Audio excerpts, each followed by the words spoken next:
o que representa para a educação a retirada do Fundeb e do FCDF do arcabouço fiscal.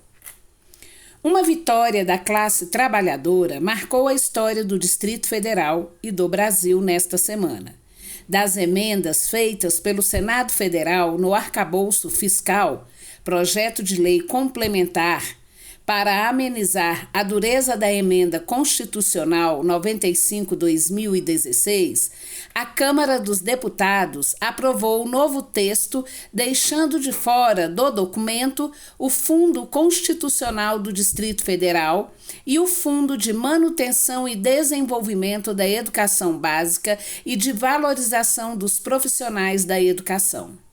A decisão dos deputados federais está estreitamente relacionada à força da mobilização da Confederação Nacional dos Trabalhadores em Educação, do Simpro e de outras categorias e consolida a importância do investimento de recursos financeiros públicos na educação e do FCDF para o funcionamento do Distrito Federal.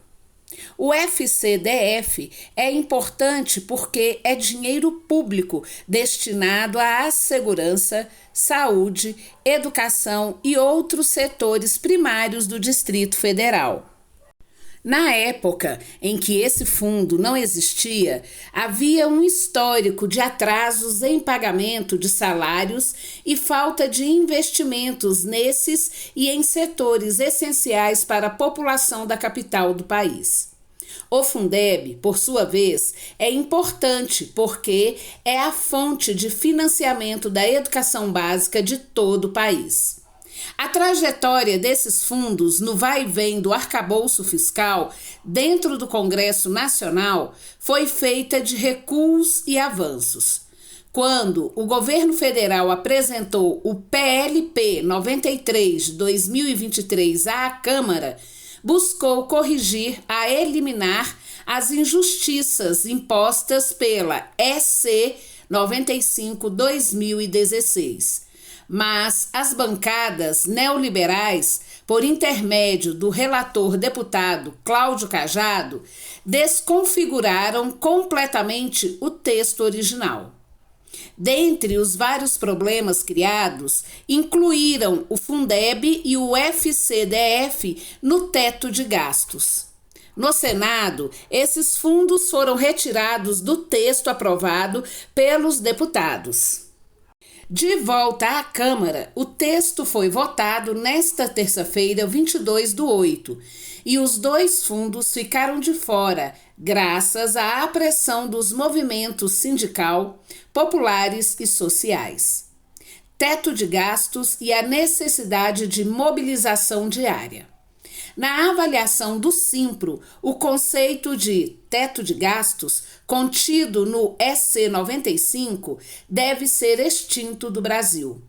Esse conceito foi criado por meio do golpe de Estado de 2016 por setores neoliberais e pelo sistema financeiro para retirar dinheiro público dos setores primários do Estado Nacional e, principalmente, para desviar percentuais elevados do orçamento público para financiar uma dívida pública obscura e não auditada.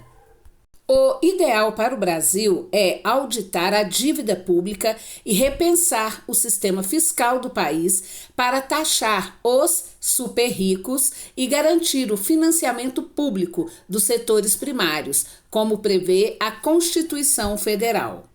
No entanto, modificar esse cenário depende da mobilização da classe trabalhadora e das forças políticas que atuam no Congresso Nacional, cujas maiorias definem os tons das vitórias e das derrotas. Se houver força e número de votos nas bancadas progressistas, as causas da classe trabalhadora serão vitoriosas. Mas, se essa maioria estiver nas bancadas neoliberais, que são muitas, irão prevalecer os interesses mercantilistas contra os direitos trabalhistas. O resultado da votação do arcabouço fiscal nesta semana na Câmara dos Deputados é um exemplo da importância da luta das categorias, que obrigaram os deputados a retirarem os 2 fundos do texto do teto de gastos.